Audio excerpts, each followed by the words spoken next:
कुलदेवता कुलदेवीची कृपा प्राप्त करण्यासाठी अमावस्या, पौर्णिमा, मंगळवार, शुक्रवार किंवा कोणत्याही शुभ दिवशी नियमित किंवा किमान महिन्यातून एकदा तरी ही सेवा करावी.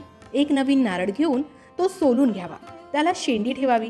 देवासमोर पाटावर किंवा चौरंगावर हा नारळ ठेवावा. त्या नारळावर कापराच्या छोट्या वड्या ठेवाव्या. एकानंतर एक सलग जाळाव्या. यावेळी ओम चैतन्य कुलदेवता कुलदेवी जागृत जागृत जागृत स्वाहा हा मंत्र म्हणावा. साधारण 5-10 मिनिटे हा जप करावा आणि तोपर्यंत कापूर जळत राहावा याची काळजी घ्यावी. कापूर आपोआप जळणं बंद झाल्यावर कुलदेवी कुलदेवता यांची क्षमा मागावी आणि माझ्या पूर्वजांकडून किंवा माझ्या परिवाराकडून आणि माझ्याकडून सुद्धा तुमच्या सेवेत किंवा तुझ्या बाबतीत काही चुकलं असेल, काही राहिलं असेल तर आम्हाला सर्व परिवाराला क्षमा करा. आमचं बोट पकडून आम्हाला उन्नती प्रगतीच्या मार्गावर घेऊन जा अशी प्रार्थना करा.